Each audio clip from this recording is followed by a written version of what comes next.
Welcome to this episode of the Moral Premise Storycraft Training. I'm Stan Williams. This episode focuses on the 11th secret of successful story structure, particularly a description and demonstration of Act 2 beats. The point here is to discuss in detail the beats in the middle of our story, namely Act 2, as they pertain to the moral premise sequence and how they connect with Act 1 and Act 2 and everything else. So let's get right into this. And first, look at the Act 1 climax and the B story that begins in Act 2.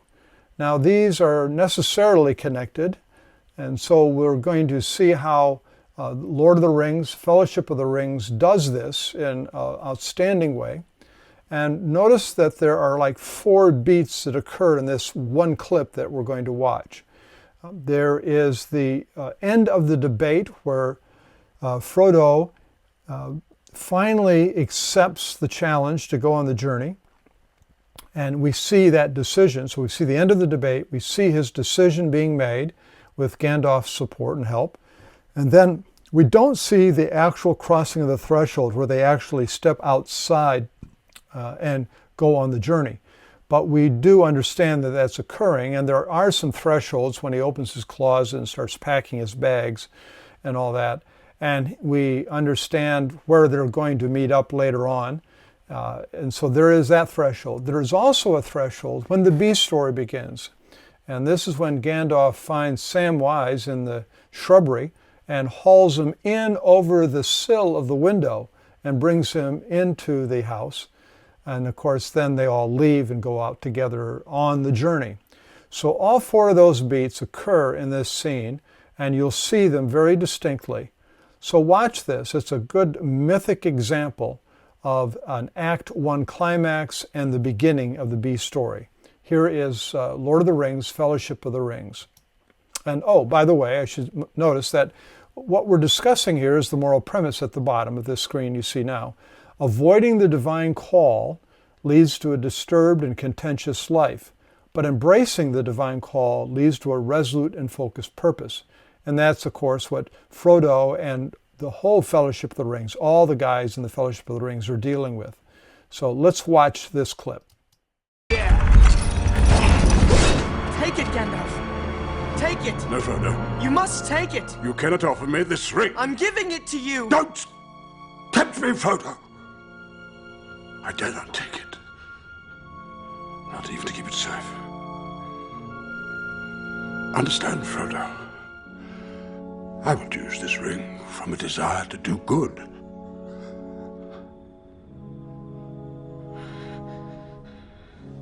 But through me, it would wield a power too great and terrible to imagine. But it cannot stay in the Shire. No. No, it can't.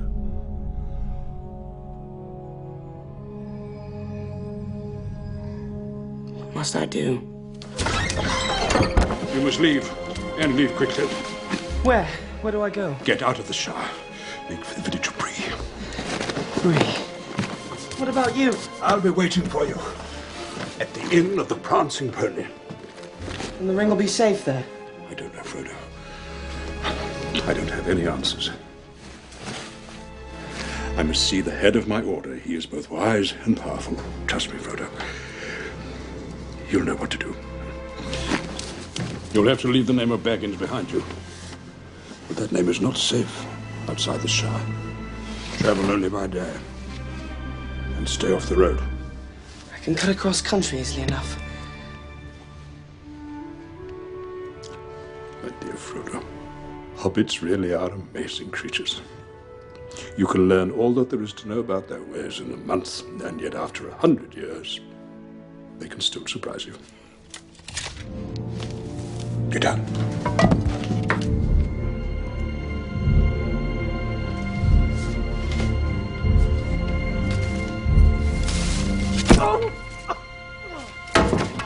Come Confound it all, Samwise Gamgee! Have you been eavesdropping? I ain't been dropping no eaves, sir, honest. I was just cutting the grass under the window there, if you follow me. A little late for trimming the verge, don't you think? I heard raised voices. What did you hear? Speak! Nothing important. That is, I heard a good deal about a ring and a Dark Lord and something about the end of the world, but please, Mr. Gandalf, sir, don't hurt me. Don't turn me into anything unnatural. No. Perhaps not. I've thought of a better use for you. Come along, Samwise. Keep up. And so, thus begins the journey to return the ring to its maker, so to speak.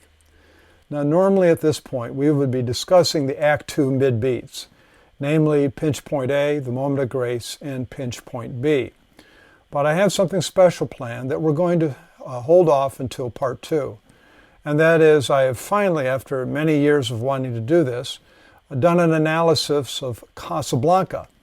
And so we're going to look at not just the middle beats of Act 2 for Casablanca in part 2 of this episode, but we're going to be looking at 8 of the major turning points and the pinch points of the film. So that's in part 2, and it's going to be just about Casablanca, and we'll deal with the middle of Act 2 there. So for right now, let's continue with The Lord of the Rings and jump to the end of Act 2, namely the Act 2 climax, where we normally talk about burning bridges and near-death experiences and false endings of stories. And what we see here in this particular Act 2 climax of The Lord of the Rings is something that's just really spot on in terms of what mythic structure and story foundations like to see. We're literally going to see a death, we're literally going to see a bridge burning, and we're literally going to think that's the end of the movie. But it's not, of course.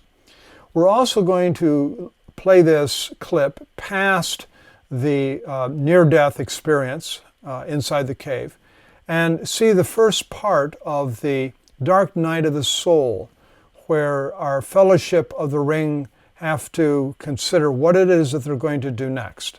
So we're going to play into that. You'll see how the music changes and how the landscape changes, and Aragorn kind of takes over for Gandalf and spurs them on so that they keep their focus and keep their journey on target. So let's now watch this clip, the end of Act 2, Lord of the Rings, Fellowship of the Rings. I am a servant of the secret fire, wielder of the flame of Arnor.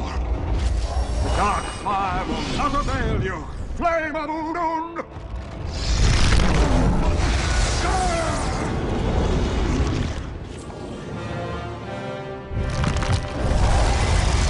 Go back to the shadow.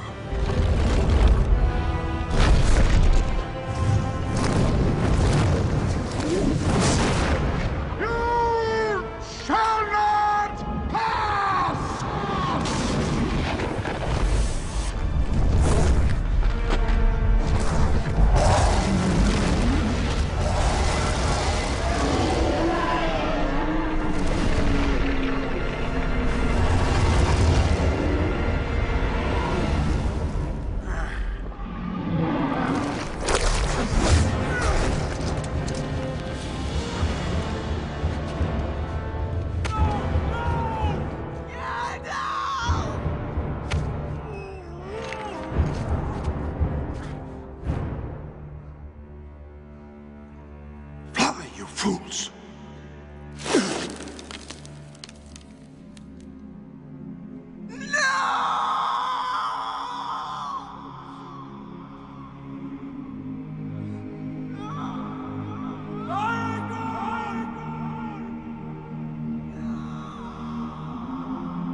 Legolas, get them out.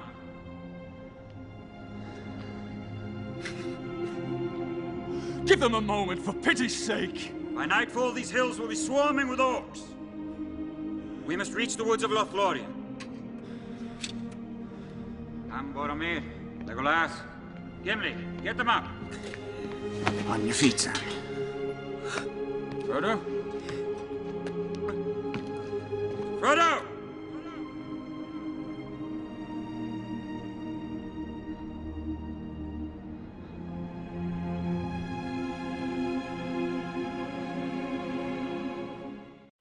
And so they have definitely entered the dark night of the soul as they lament Gandalf's death. They're not quite sure what to do, but Aragorn is going to keep them on track, take them into the woods where they'll actually have a memorial service for Gandalf, and then there will be a resurrection beat, and they will move on with their journey. Now, these moments are examples of the roller coaster effect that we're after in all the stories that we write. This diagram is a reminder of something that we covered a couple episodes earlier, but this is probably a good place to point out that every other beat in the structure of a story has an up and down effect, and this is at the macro level. There's obviously little up and down roller coaster effects within a scene, within the dialogue lines, and so forth. But as we move from sequence to moment and sequence to moment, I want you to notice something here that really helps the roller coaster kind of take on a natural structure. One is that the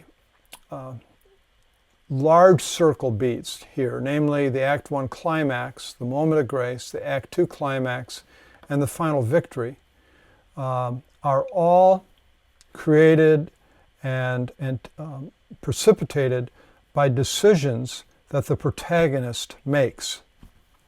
Now, we just saw Act 2 climax that looked as if it was the precipitant and caused by the antagonistic force.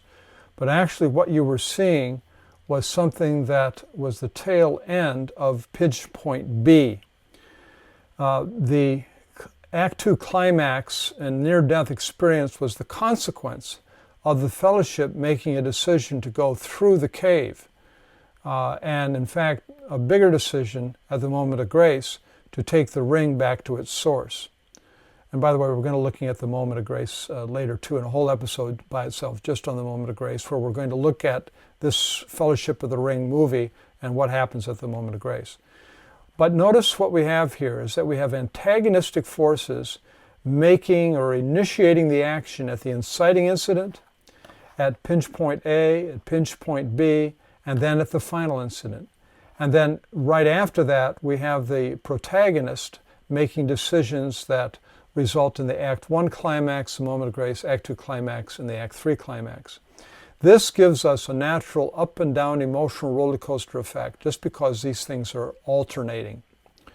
Now, just kind of going back, oh, and by the way, this is, if you're keeping track of the secrets of successful story, this is number 16, and namely that the main turning points create a macro roller coaster effect as we look for, not only as we have one expectation, but then reversals occur as these beats move along.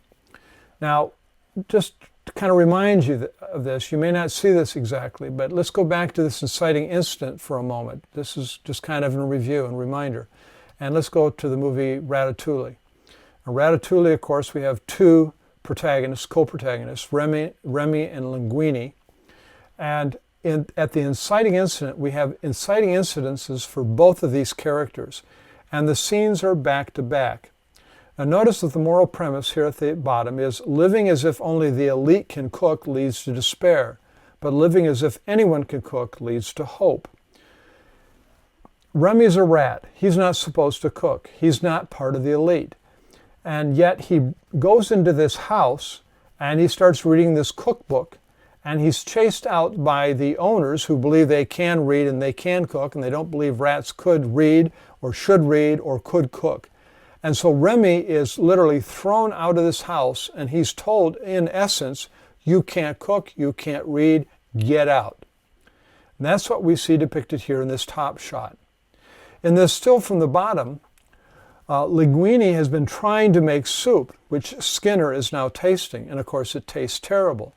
And so Skinner really gets on Linguini's case and says, you're not the elite, you don't know what you're doing, don't even try, get out. So here we are inciting incidences that are both created by the antagonistic force. The antagonistic force being here the elite that says not anybody can cook. And of course, our heroes believe that they can or should be able to learn. So just an example of how you see that the antagonistic force at the inciting incident creates these turning points and these effects for our protagonists. So here's just a slide to remind you of what I just said, that the antagonistic action is at the odd number major beats on the timeline, and the protagonist action is at the even number, 2, 4, 6, and 8. And of course, those are interspersed by the sequences or the plateaus of the 1, 3, 5, 7, 9, and so forth throughout. So just a reminder of that turning point instigations are created alternately by antagonistic and protagonist. And if you keep that in mind, you're going to have a significant roller coaster effect. And if you keep these moments equally spread throughout your story, you're going to have a nice regular emotional roller coaster effect for your audience. All right, well, this completes part 1 of Act 2 Beats. And stay tuned now for part 2.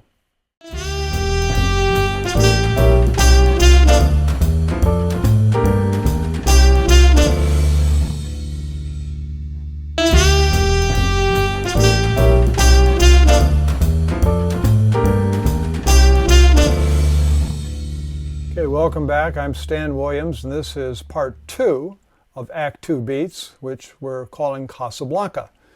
And again, we are focusing on the 11th secret of successful stories, and that is that there is a structure that corresponds to the organic naturalness of being human in terms of the up and down emotional roller coaster that we create in our stories, which kind of reflects our lives and reminds the audience that we're talking about them.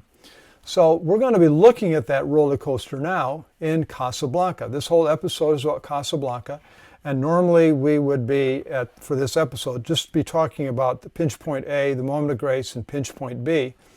But I decided that this might be a great place to show examples of all the major turning points and pinch points in Casablanca, and you'll see a little bit of the video or footage before and after each point, so you get the idea of what life is like before, the rejecting the opportunity, and so forth and so on as we go along, like we talked about in an earlier episode. Now Casablanca has possibly 3 articulations of a moral premise. The first is that hate leads to rejection, but love leads to involvement. If you recall, Humphrey Bogart's character, Rick Blaine, has really come to hate what Elsa did to him back in Paris. And so he doesn't understand it, and that's part of what the story is about, his understanding.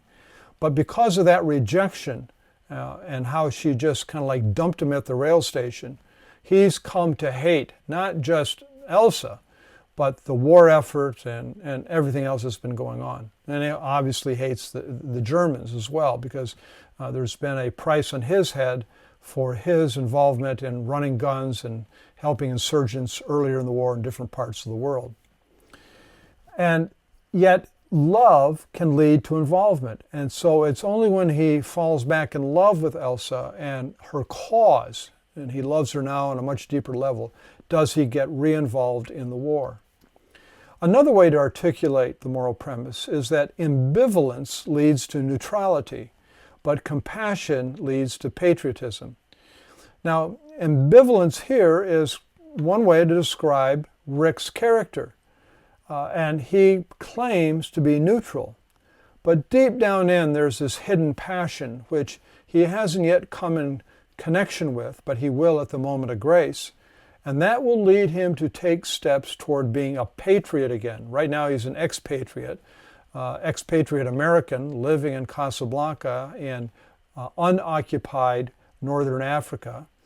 But he's going to change his mind about that, but only as he becomes compassionate again about those things that he loves. Another way, and perhaps most generic way to describe Casablanca, is that selfishness leads to isolation, but selflessness leads to sacrifice. Selfishness leads to isolation, but selflessness leads to sacrifice. Rick is being selfish. He's kind of like self-medicating on his own bitterness over what happened to him in Paris. And so he's isolated himself in Casablanca. Yes, he has this saloon, and so he's not really isolated with all the people around him, but he keeps pretty much to himself. And you'll notice, if you remember much of the movie, at the beginning of the movie, there's a big point about how he doesn't drink with guests. He drinks by himself. And there's reasons for that.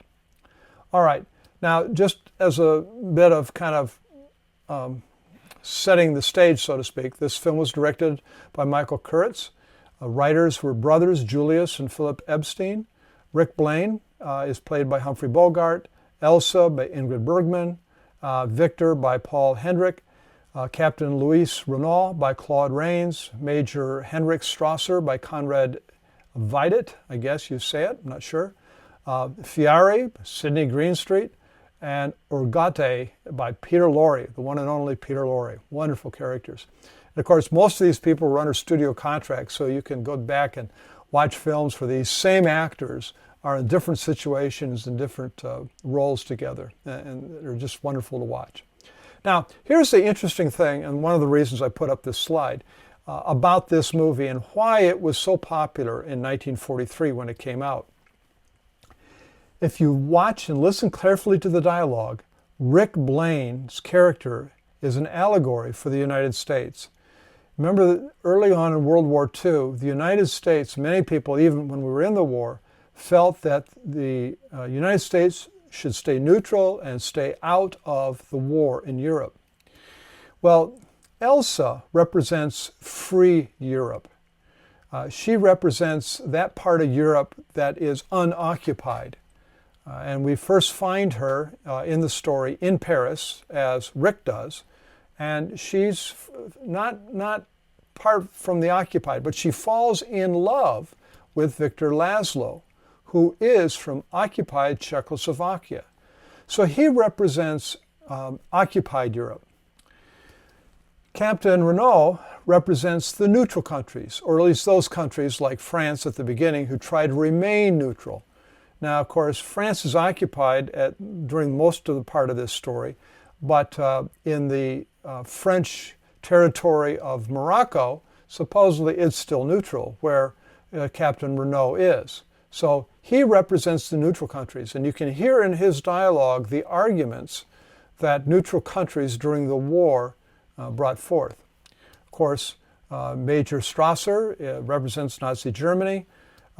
Signor Fiare is played by Sidney Greenstreet, but he represents organized profiteers. He really doesn't have a country that he wants to be loyal to. He just wants to make money off the situation. And of course, Urgate, Peter Lorre, represents independent profiteers who are quite honestly not protected nearly as well as the organized profiteers. So these are the 7 players that are playing out World War II in reality during that time. And we see this whole movie then as an allegory of the arguments about isolation or patriotism in the war. So now let's look at some of the 8 of these scenes, 8 of these turning points in the movie. Here's the inciting incident. And this occurs about 12% into the story. Ideally, it would be at 12.5%. And this is where an ambivalent Rick receives the letters of transit that are so important. They're almost like the MacGuffin, but not quite. And it's Rick's, when Peter Lorre gives Bogart these letters, this is Rick's call to the adventure. It's Rick's call to go on a journey and leave his cynical isolationism and become again a patriot who is involved and engaged in this wartime. Let's watch this inciting incident in Casablanca. Well, Rick, after tonight I'll be through with the whole business, and I'm leaving, finally, this Casablanca. Who's applied for your visa? Renault or yourself? Myself. Found myself much more reasonable. Look, Rick. You know what this is? Something that even you have never seen. Letters of transit signed by General Wegon. Cannot be rescinded, not even questioned. One moment. Tonight I'll be selling those for more money than even I have ever dreamed of. And then, adio, Casablanca. You know, Rick, I have many a friend in Casablanca, but somehow, just because you despise me, you are the only one I trust. Will you keep these for me, please? For how long? Oh, perhaps an hour, perhaps a little longer. I don't want them here overnight. Don't be afraid of that. Please keep them for me. Thank you. I knew I could trust you. Waiter, I'll be expecting some people. If anybody asks for me, I'll be right here. Yes, monsieur. Rick, I hope you're more impressed with me now. Huh? If you'll forgive me, I'll share my good luck with your roulette wheel. Just a moment. Hey, I heard a rumor those 2 German couriers were carrying letters of transit. Huh? Oh, I've heard that rumor, too. Poor devils. Yes, you're right, Ugarte. I am a little more impressed with you.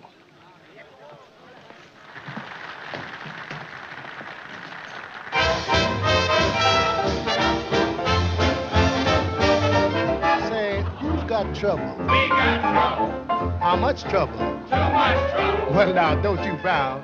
Just knuckle down and knock on wood.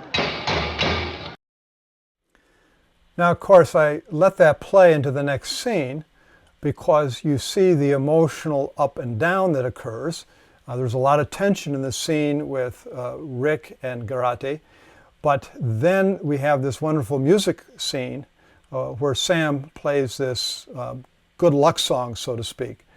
But notice that the song is about how we got trouble. That's an indication that, in fact, pay attention, folks, when Rick took those letters of transit, he brought trouble into his life. Now that trouble becomes evident in a few minutes later, but most particularly in the Act 1 climax that occurs at 33% in the story.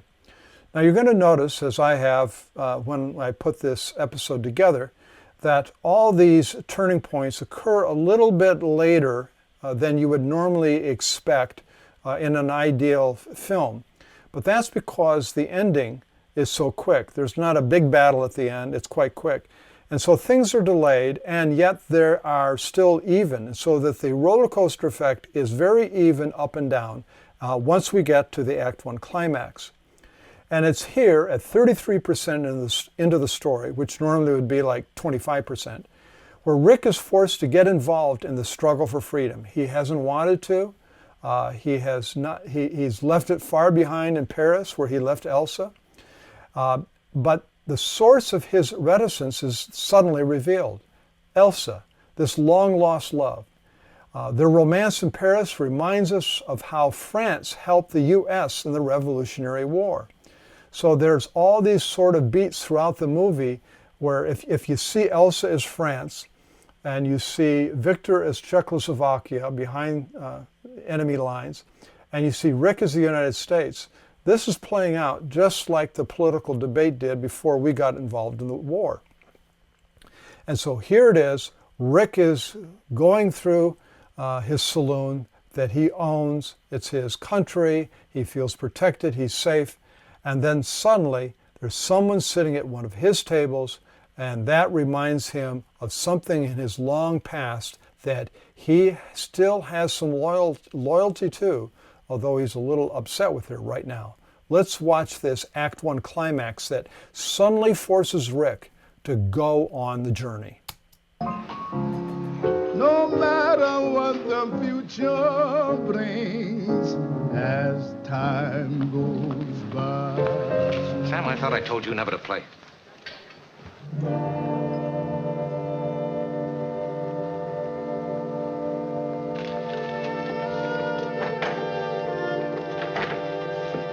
Well, you were asking about Rick, and here he is. Mademoiselle, may I present... Hello, will, sir. Hello, Rick. Oh, you've already met Rick, Mademoiselle. Well, then, perhaps you also... This is Mr. Laszlo. How do you do? How do you do? One hears a great deal about Rick in Casablanca. And about Victor Laszlo everywhere. Won't you join us for a drink? Oh, no, Rick, never. Thanks, I will. Well, a precedent is being broken. Emile? This is a very interesting cafe. I congratulate you. I congratulate you. What for? Your work? Thank you. I try. We all try. You succeed. I can't get over you two. She was asking about you earlier, Rick, in a way that made me extremely jealous. I wasn't sure you were the same. Let's see, the last time we met... It was La Belle Aurore. How nice, you remembered. But of course, that was the day the Germans marched into Paris. Not an easy day to forget. No. I remember every detail. The Germans wore gray. You wore blue. Yes, I put that dress away. Now, she may have put the dress away, but the love for him and his love for her has not gone away.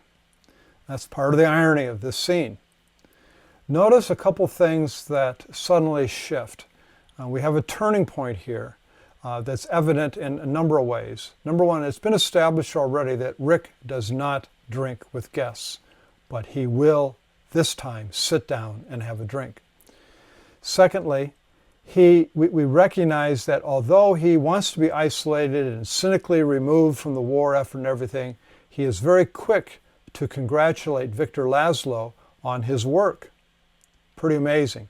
We see that there is a sliver of hope in him, and we start to root for Rick that he will change because we see that deep inside of him, Elsa brings that truth out. And then, of course, the song that introduces this scene, no matter what the future brings as time goes by, no matter what the future brings, that kind of tells us that there's a future to this story, and that, in fact, Rick is going to go on the journey and that we want to see what the future holds. All right, let's go on to pinch point A. Now, pinch point A occurs 44% into the story. This, again, is still a little bit late. It should be halfway between 25 and 50%, or 37.5, supposedly. But this is the point in the story where we are reminded that the antagonistic force is very much alive. This is one reason, or the presence or the absence of a pinch point like this is one reason why Act 2 goes slow in so many stories.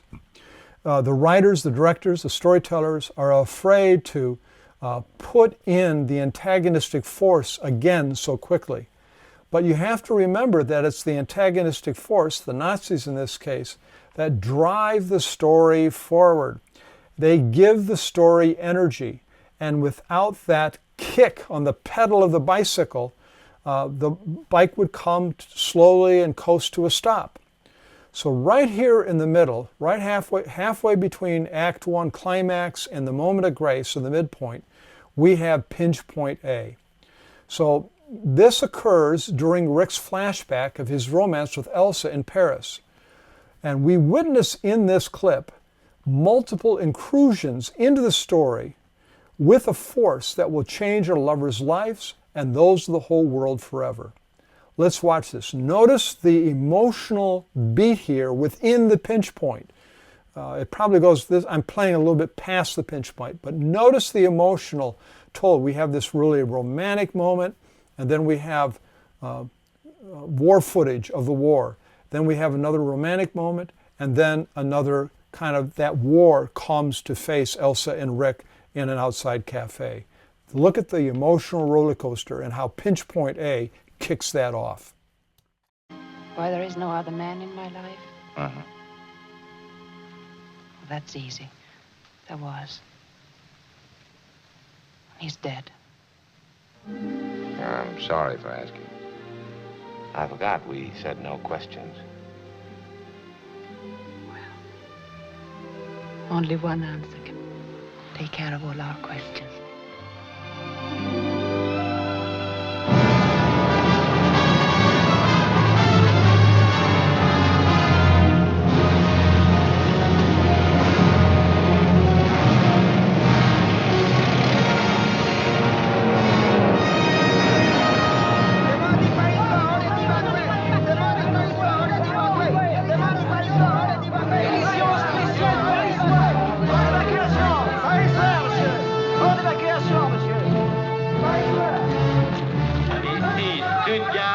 Allemagne. Français, Parisiens. Les troupes françaises ont abandonné leur position. Les Allemands seront demain dans la capitale. Nothing can stop them now. Wednesday, Thursday at the latest, they'll be in Paris. Richard, they'll find out your record. It won't be safe for you here. I'm on their blacklist already. Their roll of honor. Moonlight and love songs, never out of date. Hearts full of passion, jealousy and hate. Woman needs man, and man must have his mate that no one can deny. It's still the same old story, a fight for love and glory, a case of do or die. The world will always welcome lovers as time goes by. Ori wants us to finish this bottle and then 3 more. Says he'll water his garden with champagne before he'll let the Germans drink it. This sort of takes the sting out of being occupied, doesn't it, Mr. Richard? You said it. Here's looking at you, kid.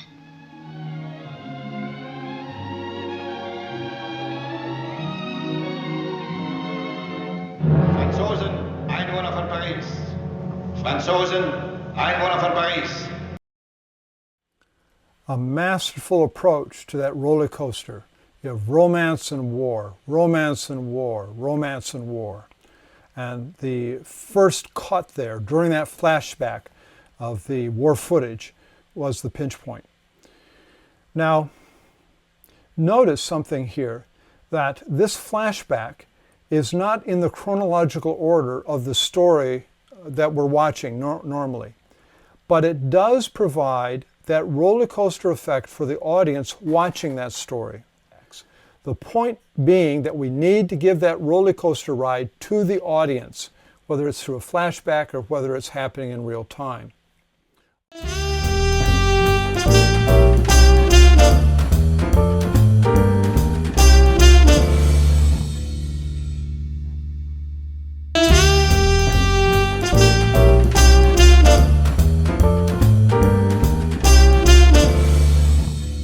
All right, let's go on now to the moment of grace. Remember, after this, we come back to real time. We're now back in Casablanca, and Rick is pretty upset that Elsa's around, and he kind of gets the hint that they may be looking for those letters of transit that he has, but he is still wanting to know the answer to why she left him, and he's going to discover that little by little. But here at the moment of grace, which occurs at 57% in the story, ideally it would be at 50%, Rick discovers the truth about Ilsa, and that his cynicism about her and the war was perhaps misplaced and selfish. What we're going to find out at the end of this clip absolutely changes Rick's mind about what's going on. He sees her in a totally different light. Why did you come back? To tell me why you ran out on me at the railway station? Yes. Well, you can tell me now. I'm reasonably sober. I don't think I will, Rick. Why not? After all, I got stuck with a railway ticket. I think I'm entitled to know. Last night I saw what has happened to you. The Rick I knew in Paris, I could tell him he'd understand. But the one who looked at me with such hatred. I'll be leaving Casablanca soon and we'll never see each other again. We knew very little about each other when we were in love in Paris. If we leave it that way, maybe we'll remember those days, not Casablanca. Not last night. Did you run out on me because you couldn't take it, because you knew what it would be like? Hiding from the police, running away all the time? You can believe that if you want to. Well, I'm not running away anymore. I'm settled now. Above a saloon, it's true, but To walk up a flight. I'll be expecting you. All the same, someday you'll lie to Laszlo. You'll be there. No, Rick. No, you see, Victor Laszlo is my husband. And was, even when I knew you in Paris.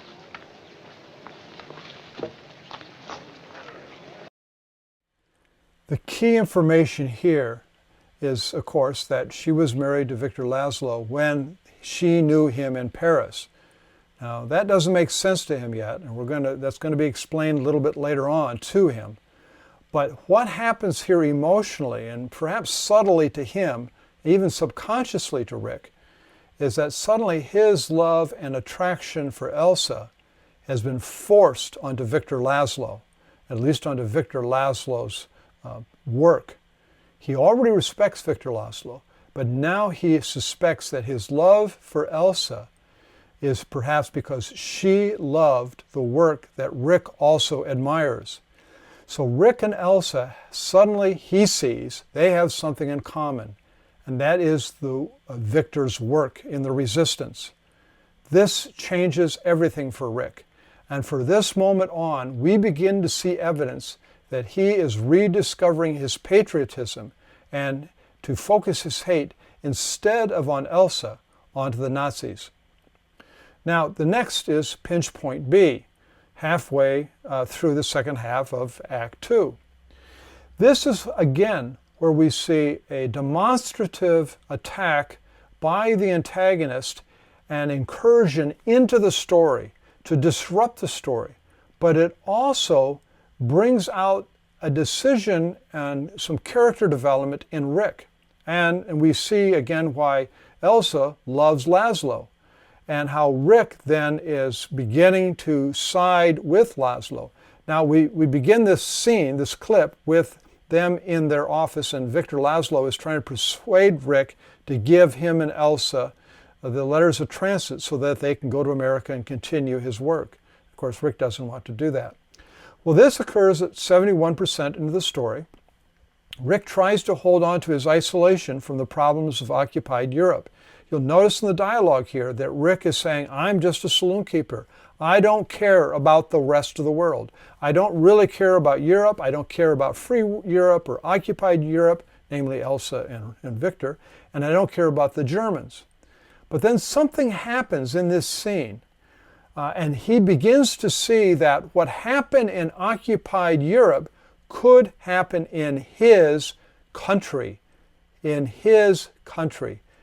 Remember, Rick represents the United States. The United States suddenly realizes that Germany could come and try to occupy the U.S. Maybe we're not so isolated. Maybe we're not across the Mediterranean or the Atlantic oceans or seas. And Rick sees what what his saloon could look like when it was occupied. And he's forced to nod his assent to the resistance. And that nod of his assent is a vote in Victor Laszlo's favor. Watch this incredible scene. It's my privilege to be one of the leaders of a great movement. You know what I've been doing. You know what it means to the work, to the lives of thousands and thousands of people. That I'll be free to reach America and continue my work. I'm not interested in politics. The problems of the world are not in my department. I'm a saloon keeper. My friends in the underground tell me that you've quite a record. You ran guns to Ethiopia. You fought against the fascists in Spain. What of it? Isn't it strange that you always happen to be fighting on the side of the underdog? Yes, I found that a very expensive hobby, too, but then I never was much of a businessman. Are you enough of a businessman to appreciate an offer of 100,000 francs? I appreciate it, but I don't accept it. I'll raise it to 200,000. My friend, you could make it 1,000,000 francs or 3. My answer would still be the same. There must be some reason why you won't let me have them. There is. I suggest that you ask your wife. I beg your pardon? I said, ask your wife. My wife? Yes.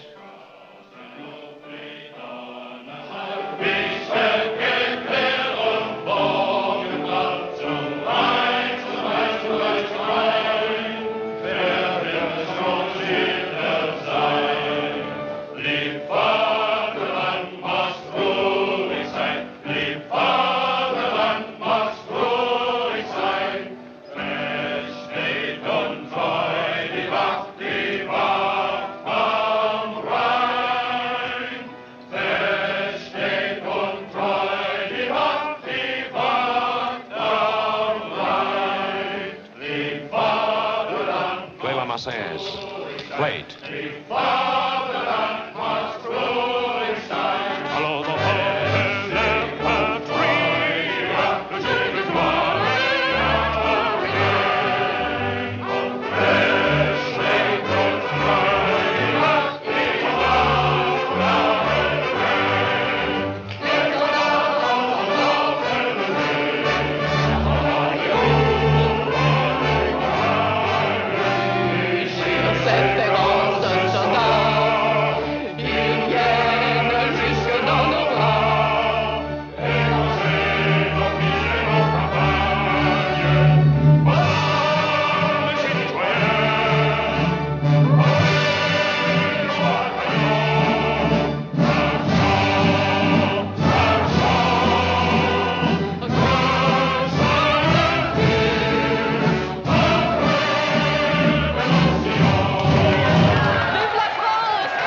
the Laszlo's presence in the cafe can inspire this unfortunate demonstration, but more will his presence in Casablanca bring on. I advise that this place be shut up at once. Now, of course, shutting up the cafe is definitely part of the pinch point B, but the beginning of the song is the foretaste of that, right? Now, notice a couple things here. Number one, in pinch point A, the Germans were not yet in Paris. They were on the outskirts and on their way. And Rick and Elsa were enjoying, sitting there at the cafe or upstairs enjoying a drink while Sam played the piano. But nonetheless, the Germans were not within eyesight. But now in pinch point B, the conflict has escalated. And not only are the Germans in sight, they're inside Rick's saloon in Casablanca. So the conflict has hugely escalated. Another thing is that notice when Rick walked out onto that balcony, behind him was Laszlo, and in front of him was Captain Renault, and beyond Captain Renault was the Germans, and everyone, even the two ladies involved in Rick's life, are both in the scene. All the main characters are there, and things come to a point. Now, this is not a turning point, but it is definitely a point where the Germans, the antagonists, exert their pressure. And it is the beginning of the final climax to Act 2 that we're going to see next. Because this action leads to what comes next. Because shortly after this, they realize, Elsa and Victor realize they've got to get those letters of transit. So here is the Act 2 climax. This is the near-death moment. It's at 80% into the story when Rick and Victor are threatened with death in this edit of 4 scenes. I've taken 4 scenes and I've cut it down and shortened it to 3, so you see how close these come together. All of this occurs essentially at 80%, but we see Victor's near-death scene, or we see the aftermath of that a couple scenes later. Not shown here, therefore, is when Rick learns the details of Victor and Elsa's relationship. That occurs shortly after what you're going to see here first. And Rick decides to take off his mask and enter Act 3 as a martyr for the cause. Now, he kind of hides that here because he's hiding it to Elsa. But it's this scene and the ones that follow where he rediscovers his love for Elsa, and he rediscovers what really transpired between Elsa and Victor, and why she thought that Victor was dead when she was in love with Rick, and then how just before she left Paris with Rick on the train, she discovered that Victor was alive. And so she's still married. She's faithful to Laszlo. So let's watch this. This is the Act 2 climax. No, Richard, I'm sorry. I'm sorry, but you are our last hope. If you don't help us, Victor Laszlo will die in Casablanca. What of it? I'm going to die in Casablanca. It's a good spot for it.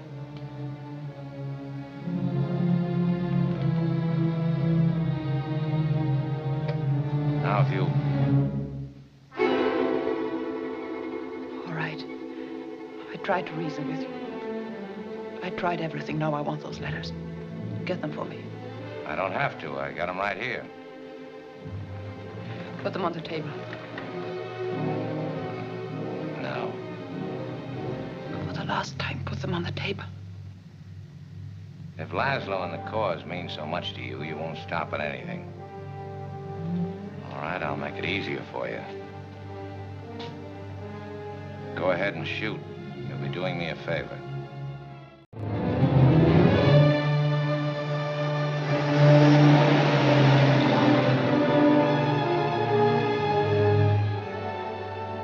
I think we lost them. Yes. I'm afraid they caught some of the others. Come inside. It's nothing, just a little cut. We had to get through a window. Oh, this might come in handy. Thank you. Had a close one, eh? Yes, rather. Don't you sometimes wonder if it's worth all this? I mean, what you're fighting for. We might as well question why we breathe. If we stop breathing, we'll die. If we stop fighting our enemies, the world will die. What of it? It'll be out of its misery.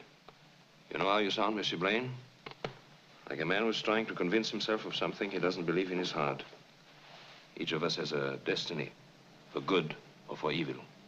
Yes, I get the point. I wonder if you do. I wonder if you know that you're trying to escape from yourself, and that you'll never succeed. Of course, that never succeed suggests also that Rick's going to die internally. Notice at the very beginning of this clip that I just showed you, Elsa and Rick are talking about death. Death is in the dialogue. It foreshadows just a few seconds her pulling the gun on Rick to demand the transits and saying that if we don't leave, Victor will die in Casablanca. So death is throughout this, and we see that death is reality, especially that Victor is almost caught and arrested for probably some sort of illegal underground meeting. So that's the Act 2 climax. And Rick has just promised, in the scene that we didn't see, Rick has just promised to do the thinking for him and Elsa and for Victor. In other words, he is promised to see them through somehow. And of course, he's pretended to go along that Elsa is going to stay with him, but he has different ideas. All right, now let's look at the final incident in Act 3. This occurs just a few minutes later in the film. It's the same scene, in fact. And this is where Rick, who's harboring essentially Victor in his saloon after helping him get bandaged up, the entrance is suddenly broken through by Renault's forces, obviously driven by the Nazi influence. And destiny is mentioned. Destiny that forces Rick to prepare for hand-to-hand combat in the very next scenes, and eventually in Act 3, climax, which we'll notice in a moment. Victor thinks that perhaps Rick is going to take the letters of transit and leave for America with Elsa, now that it appears that Victor has been arrested and maybe his death is imminent, which has been mentioned just moments before by Elsa up in his office. But that's not really what Rick's thinking, and we see that in the very next scene when he approaches Renault and tries to manipulate the final ending of the story.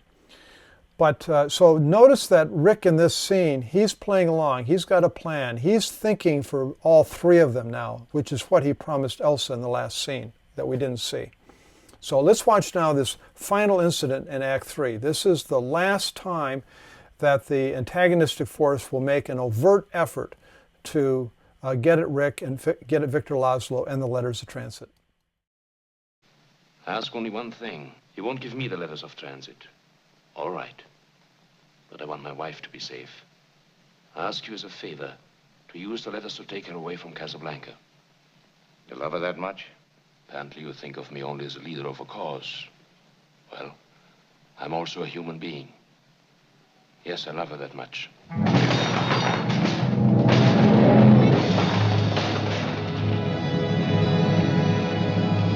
Monsieur Laszlo?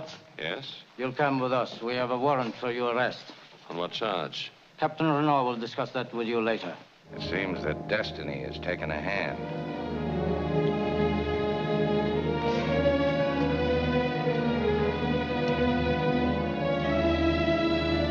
Now, right after this scene, Rick then goes and sees Renault, and then he does some other planning, and then we come upon the final climactic scene at the airport.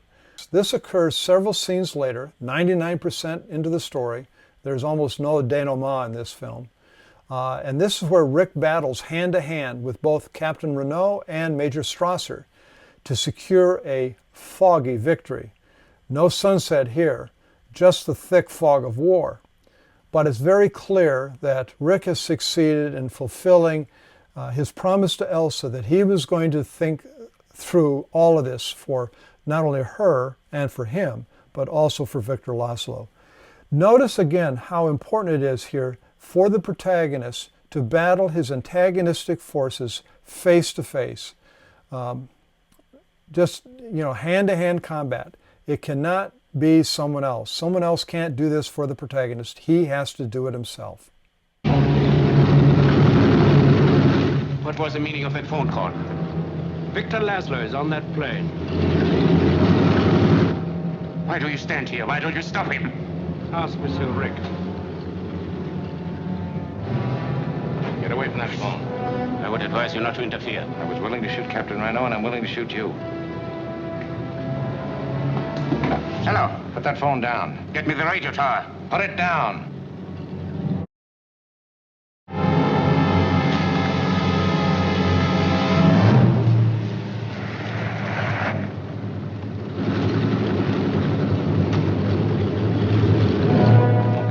Major Strasser has been shot.